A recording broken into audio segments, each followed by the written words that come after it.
Olá, queridos e amados irmãos, graça e paz a cada um de vocês. Sejam todos muito bem-vindos e sintam-se acolhidos aqui nesse nosso canal, onde se tornou a nossa casa de partilha e meditação da Palavra de Deus. Chegamos então ao novo mês, primeiro dia do mês de dezembro, e nós então somos convidados, em comunhão com toda a igreja, a tomar como reflexão o Evangelho de São Lucas, capítulo 21, versículos de 29 a 33, que vai nos narrar o seguinte: Naquele tempo, Jesus contou-lhes uma parábola. Olhai a figueira e todas as árvores. Quando começam a brotar, basta olhá-las para saber que o verão está perto. Vós, do mesmo modo, quando virdes acontecer essas coisas, ficais sabendo que o reino de Deus está perto. Em verdade vos digo, essa geração não passará antes que tudo aconteça. O céu e a terra passarão, mas as minhas palavras não passarão. Palavra da salvação. Glória a vós, Senhor. Caríssimos irmãos e irmãs, estamos então iniciando o novo mês, mês de dezembro, e finalizando aí o nosso ano litúrgico, já às portas do novo ano litúrgico, onde nós iremos também adentrar dentro em breve do novo tempo, o tempo do advento. Mas somos convidados então, pela liturgia de hoje, a podermos então ter discernimento acerca dos sinais dos tempos. Pois, como Jesus diz no Evangelho de hoje, quando nós olhamos para uma árvore e percebemos então que ela está dando ali seus brotos, logo nós vamos perceber que o verão está chegando e que ela logo vai dar frutos.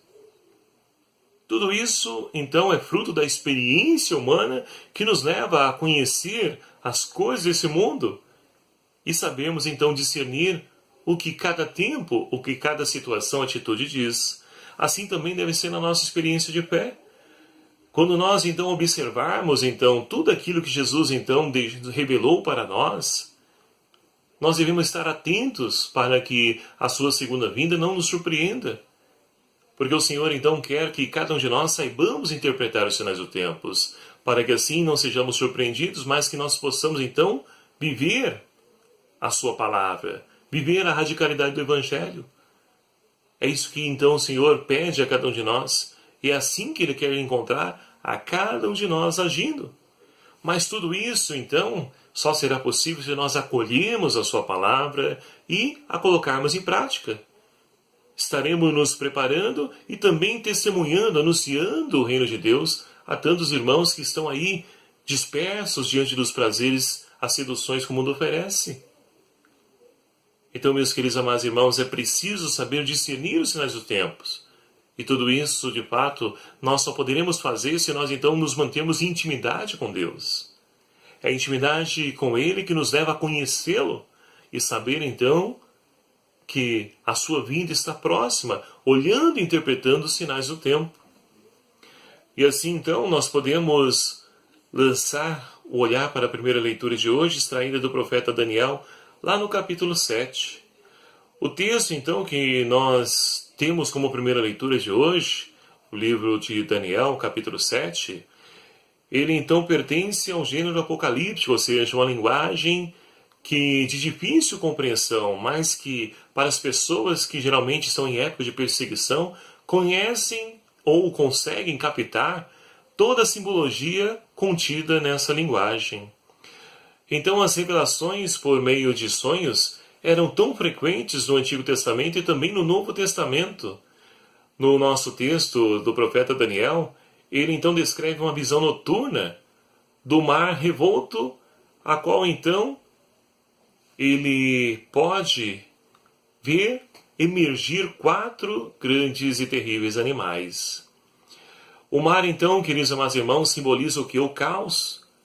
Significa, para a cultura judaica, a origem de todo o mal. Ou, assim, o conjunto das forças que se opõem também a Deus, os inimigos de Deus. E assim, então, os animais, ou seja, 4 significa o quê? A totalidade. E assim, então, a totalidade das forças que vêm contra o projeto de Deus. Mas tudo isso, então, representando as forças inimigas e também os pagãos. Apesar então da arrogância, como é descrevida aí na primeira leitura, nós podemos então perceber que não passam de simples instrumentos por meio dos quais Deus realiza então os seus juízos. Nos animais podemos então identificar os sinais da Babilônia, dos medos, dos persas e sobretudo dos seleucitas, lá da Síria, dos mais terríveis adversários, a qual então nos narra o texto. A Síria era antigamente identificada como a Assíria, e assim na visão dos 10 chifres, ou seja, símbolo do poder, ela tem então ali um chifre mais pequeno e mais arrogante. Sobressoi então ao rei Antíoco IV, a qual então surge depois com a imagem de Assur.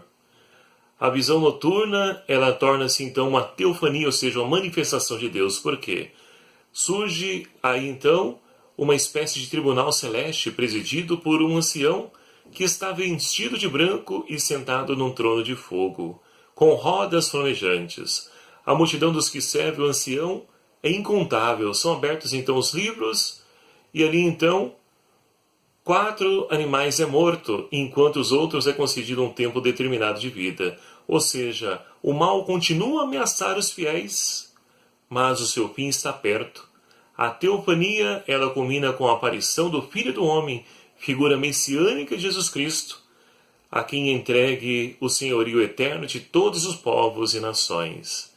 E assim então, queridos amados irmãos, nós podemos perceber que também Deus se revela através de sonhos, assim como a Daniel. Mas, aproveitando essa primeira leitura, toda essa linguagem, onde aparecem os animais, que como nós ouvimos, representam justamente os 4 adversários de Deus, que tem ali causa um certo temor, mas que o seu poder, ele é limitado. E logo passa, porque de Deus, então, nos vem a vitória. Jesus Cristo, lá na cruz, derramando o seu sangue por amor a cada um de nós, nos deu a vitória. E assim, então, nós podemos tomar posse dessa vitória de Cristo, porque com Ele nada e nenhum mal pode nos abalar. Porque a nossa força e vitória, queridos amados irmãos, ela nos vem somente de Deus. E como finaliza o Evangelho de hoje, céus e terra passarão, mas a palavra de Deus jamais passará. Então que nós possamos ficar na fidelidade desse Deus, que nós possamos permanecer também fiéis aos seus ensinamentos, para que assim possamos tomar posse da sua vitória, que também é a nossa vitória. E assim como o salmista de hoje, nós possamos então louvar e exaltar esse nosso Deus pelos séculos sem fim, por toda a eternidade, louvar e proclamar sempre as maravilhas de Deus que nos deu a vitória e que nos ajuda a poder vencer todo tipo e qualquer mal. Que nós possamos então, queridos amados irmãos, pedir ao Senhor que nos ajude e nos dê o dom do discernimento, para que saibamos também nós interpretar os sinais dos tempos e que nós possamos então viver a sua palavra, para que ela possa se internizar não somente na nossa vida, mas na vida de todos aqueles que estão à nossa volta. E assim, com a graça de Deus, alcançamos também nós a vitória que Cristo conquistou para cada um de nós.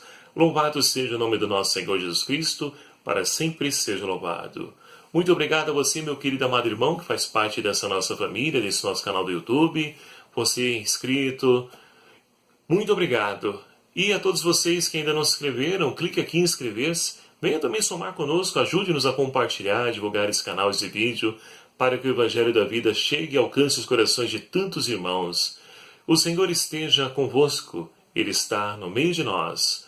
Por intercessão de São Pedro e São Paulo, abençoe-vos Deus Todo-Poderoso, o Pai, Filho e o Espírito Santo. Amém.